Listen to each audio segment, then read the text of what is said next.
ဒီခောက်ဆွဲကြောက်ကို15မိနစ်တွင်မှာအမဲမလာခောက်ဆွဲဖြစ်အောင်ဘယ်လိုချက်အခုဆိုရင်ဒါဂျုံခောက်ဆွဲ2ယောက်စားတာပဲ2ယောက်စားတာကိုပြုတ်ထားတာနော်အိုးပူလာပြီဆိုရင်စီလေးနည်းနည်းထည့်မယ်ဒီအင်းကျင်းနဲ့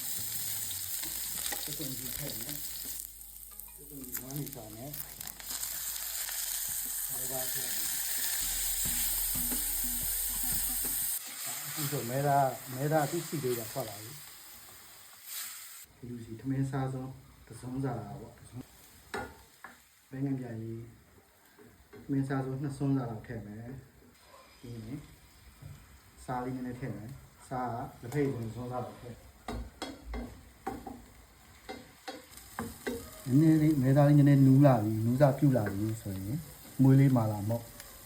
အမဲမာလာခောက်ဆွဲလုံးမှာဆိုတော့မွေးလေးမာလာမဟုတ်ဘူးထမင်းစားဆုံးသစုံးစားတော့ထည့်မယ်ဒီလိုထုံလိုက်ဆိုမာလာနဲ့မှုရကြတာဒီဆိုလို့ရှိရင်ဒီဆိုမဲသားလေးချက်ပြီခောက်ဆွဲရတယ်လုံးဝအိဆက်ပြီးနင်းနေပြီဆိုရင်ခောက်ဆွဲကိုတစ်ခါလေးတန်းပြီးတော့ဒီလိုမဲသားနဲ့ပြီးတစ်ခါလေးရဲချက်တုတ်တဲ့သဘောပါခောက်ဆွဲတုတ်တယ်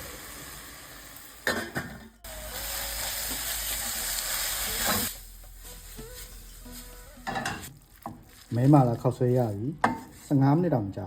ခဏလေးပဲထုံဆက်ကြိုက်တယ်ဆိုလို့ရှိရင်ဒီမှာမာလာမောက်ထပ်ထည့်လို့ရသေးတယ်အထုံလေးအဆက်တွေလောကအရသာပြင်းပြင်းကြိုက်တယ်ဆိုရင်မာလာမောက်လေးအပေါ်ထပ်ဖြူရ